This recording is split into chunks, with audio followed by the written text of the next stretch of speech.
د لوی او مهربانه خدای په سپېڅلي نامه درنو لیدونکو سلام. د نن ورځ خبرونو ته ښه راغلاست. نن شنبه د 1403 کال د چنګاښ 13مه نیټه ده. په پیل کې هم د مهمو خبرونو سرټکي له مولوي عبدالسلام حنفي سره د هیواد د بیلابیلو ولایتونو یو شمېر مشرانو کتنه. د افغانستان په اړه د روسیې د سفیر دمیتري جیرنوف نوې څرګندونې. د مسکو او کابل ترمنځ اقتصادي اړیکې د پراخېدو په حال کې دي.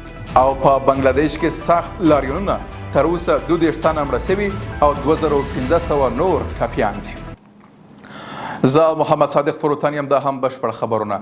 د هیواد د بیلابیلو ولایتونو یو شمېر علماو، مجاهدینو او متنفذینو د ریاست الوزرا له اداري مرستیال مولوي عبدالسلام حنفي سره په کتنې کې د امنیت تامین او خلکو ته د خدمتونو وړاندې کولو په برخه کې د سیمه ییزو چارواکو فعالیتونه ستایلي او د ښوونې او روزنې پراختیایي پروژو او ځوانانو ته د کارموندنې په برخه کې یو شمېر غوښتنې شریکې کړي دي. له بلې خوا مولوي عبدالسلام حنفي ولسونو ته خدمت کول د اسلامي امارت دنده بللې او ویلي دي چې مسؤلین په مرکز او ولایتونو کې تر خپله وسه هڅه کوي چې د هیوادوالو غوښتنو ته رسیدنه وکړي.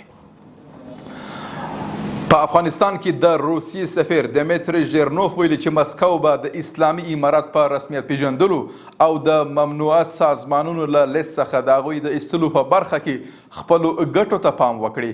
نوموړي له ټاس خبري اژانس سره په مرکه کې څرګنده کړې چې اسلامي امارت د سیمې له ټولو هیوادونو په ممنوعه لیست کې نه دي او هر هیواد له افغانستان سره د خپلې انګیزي او ځانګړي اړیکو پر بنسټ پریکړه کوي. ژیرنوف دا یادونه هم کړې چې د سپوږمکۍ عکسونه ښیي چې په افغانستان کې د کوکنارو ټولې کروندې له منځه تللې. د هغه په وینا د مسکو او کابل ترمنځ اقتصادي اړیکې هم د پراخېدو په حال کې دي. او په یو بل خبر کې د نورستان څخه د مخابراتو او معلوماتي ټکنالوژي وزارت وایي د لومړي ځل لپاره د نورستان ولایت په منډول ولسوالۍ کې انټرنیټي او مخابراتي خدمتونه پیل شوي دي. د دغه وزارت د معلوماتو له مخې تر اوسه پورې په دې ولسوالۍ کې مخابراتي اسانتیاوې موجود نه وي. او په پای کې د بنگلاديش څخه د راپورونو پر اساس بنگلاديش کې د وروستیو لاریونونو پر مهال 22 تنه مړه شوي او 2500 نور ټپیان دي.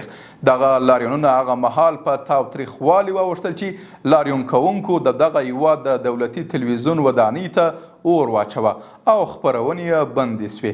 دغه لاریونونه په حکومتي دندو کې د سهمیه بندۍ پر ضد روان دي.